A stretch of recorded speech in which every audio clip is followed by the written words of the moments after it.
Hello students, dimensional analysis जानने से के लिए हमें मात्रकों को जानना बहुत जरूरी होता है। मात्रक किसी भी चीज जो होता है, जो किसी भी चीज के पीछे लगा होता है। जैसे हमें लंबाई नापने के लिए मीटर की आवश्यकता होती है, किसी वस्तु द्रव्यमान को तोलने के लिए किलोग्राम की आवश्यकता होती है, समय को नापने के लिए सेकंड की आवश्यकता होती है, और इसी तरह से जो तीव्रता नापने के लिए कैंडेला की आवश्यकता होती है, और तापमान नापने के लिए केल्विन की आवश्यकता होती है, और धारा को नापने के लिए एम्पियर की आवश्यकता होती है। ये मूल मात्रकों की श्रेणी में आते हैं, और जो पूरक मात्रकों में रेडियन, स्टेरेडियन और मोल होते हैं। जब इन मूल घातों के ऊपर हम मूल मात्रकों के ऊपर जो घातें हम लगा देते हैं, वो घातें इस डायमेंशनल एनालिसिस के अंतर्गत आती हैं। जैसे हम कोई आयतन लेते हैं, जैसे आयतन है, आयतन या वॉल्यूम ये लेंथ, ब्रेड्थ और हाइट, ये तीनों की मल्टीप्लाई होता है, लंबाई गुणे चौड़ाई गुणे ऊंचाई। अगर इसकी किसी भी क्यूबिक वस्तु है और उसकी लेंथ L है, L मीटर, और चौड़ाई B मीटर और ऊंचाई H मीटर है, तो इसका वॉल्यूम जो होगा वो V = LBH मीटर क्यूब होगा। और ये जो मीटर क्यूब है, मीटर तो यूनिट है, लेकिन जो उसके ऊपर घात लगी हुई है ये डायमेंशन को व्यक्त करती है। यानी हम अगर इसकी डायमेंशन के रूप में लिखेंगे तो L³ लिखेंगे और बड़े ब्रैकेट में बंद कर देंगे। इस तरह की जो यूनिट्स इस तरह लिखी जाती है, ये डायमेंशनल एनालिसिस के अंतर्गत आती है। चलिए एक डायमेंशनल एनालिसिस हम निकालते हैं यूनिवर्सल ग्रेविटेशन फोर्स का, यूनिवर्सल ग्रेविटेशन कांस्टेंट का। यूनिवर्सल ग्रेविटेशन कांस्टेंट ये होता क्या है?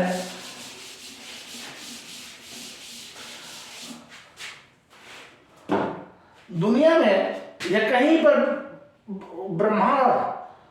ब्रह्मांड में कहीं दो पिंड ले लिए जाए तो उनके यदि द्रव्यमान क्रमशः M1 और M2 हो, M1 और M2 हो, और यदि उनके बीच की दूरी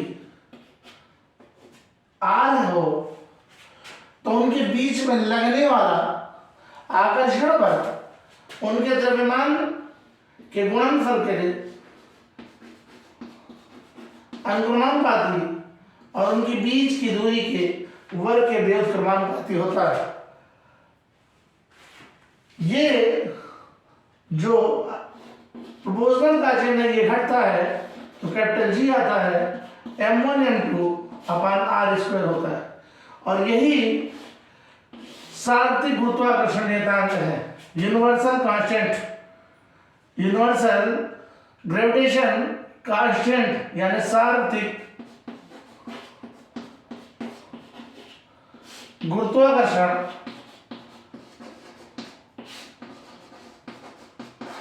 नियतांक।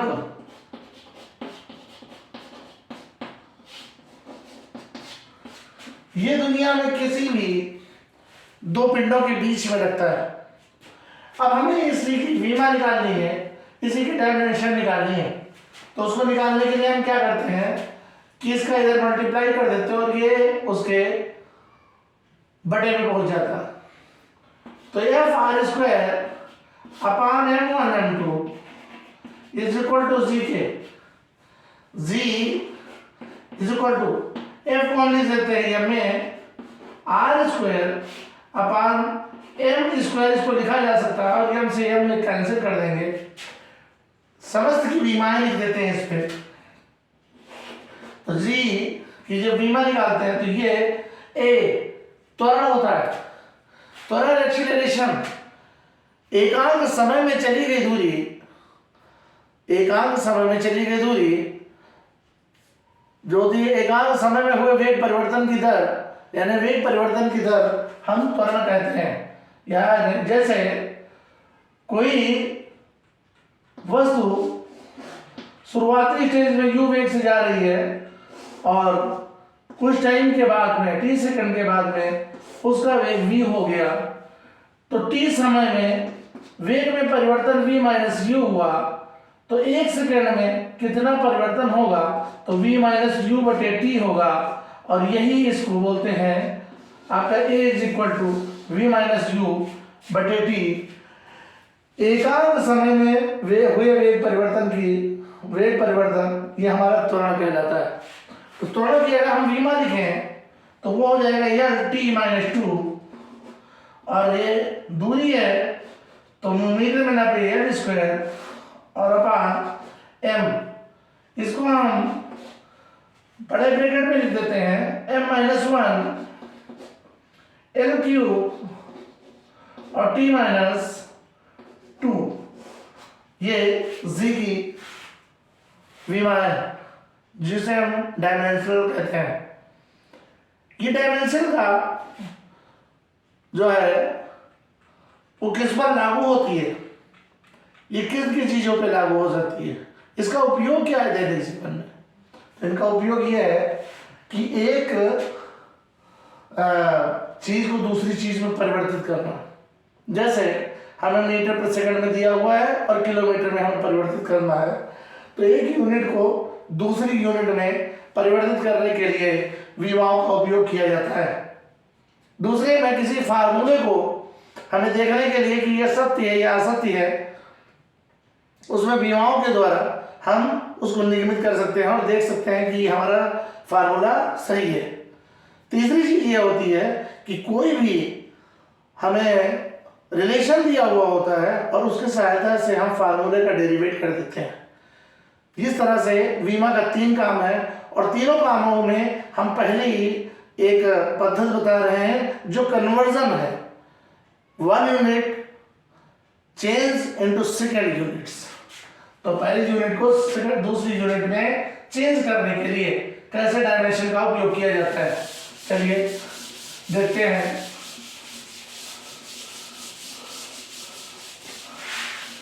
कोई भी भौतिक राशि यदि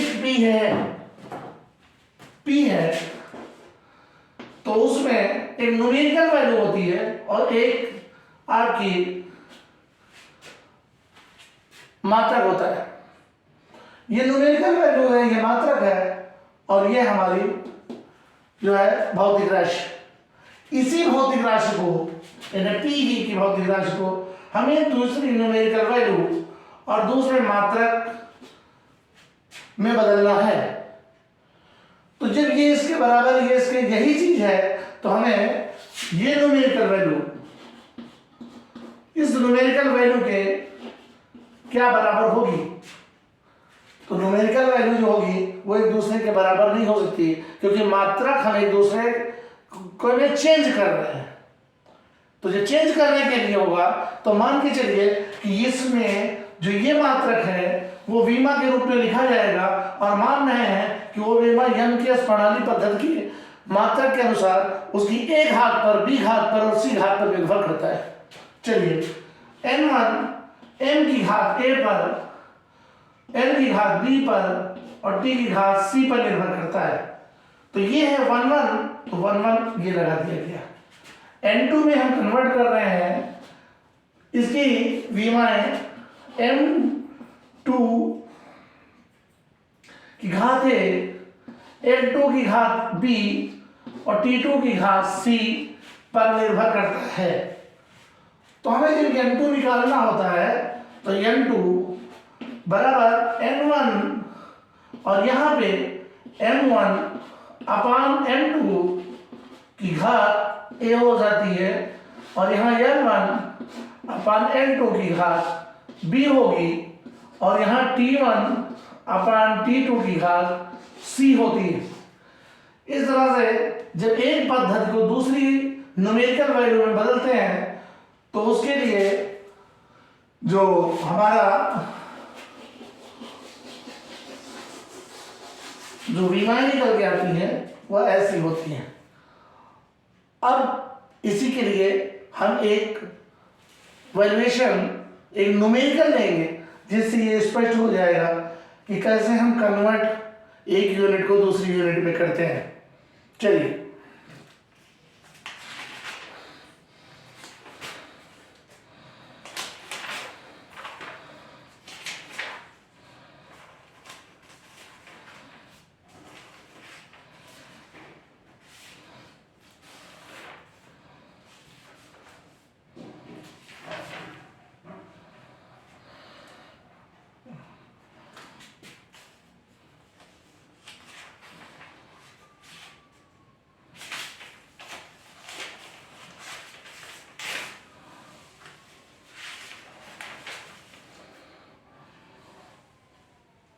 न्यूटन को हमें डाइन में परिवर्तित करना है। न्यूटन को डाइन में हमें परिवर्तित करना है। चलते हैं।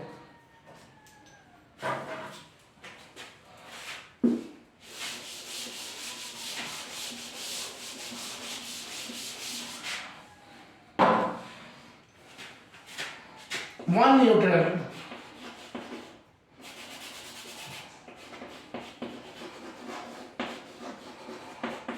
कितने डाइन के बराबर?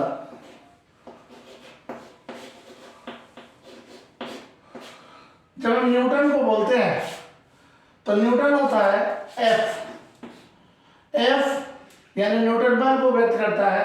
एफ बराबर एम ए होता है और एम ए यानी किलोग्राम मीटर प्रति सेकंड स्क्वायर होता है। यानी एक न्यूटन को हम लिख सकते हैं M L T minus two और डाइन को हमें जब व्यक्त करना होता है तो डाइन को हमें लिखना होगा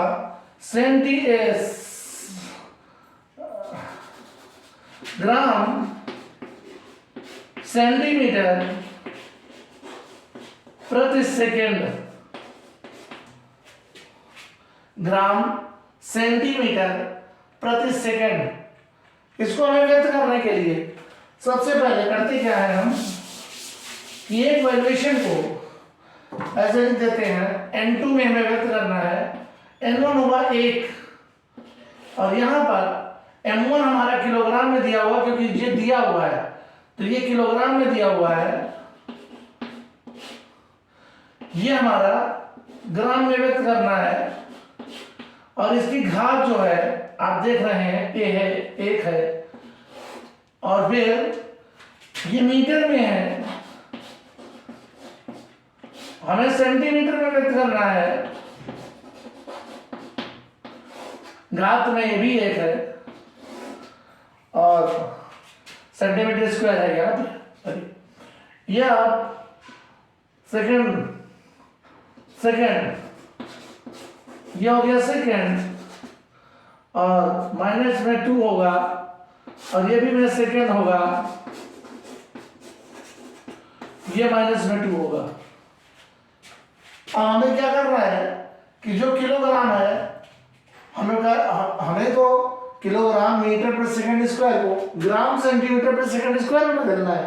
इसलिए सभी किलोग्राम को ग्राम में बदलना है तो आप ये जानते हो कि 1000 ग्राम होगा बटे ग्राम होगा। बड़ा ब्रैकेट लगा दो। ये 100 सेंटीमीटर होगा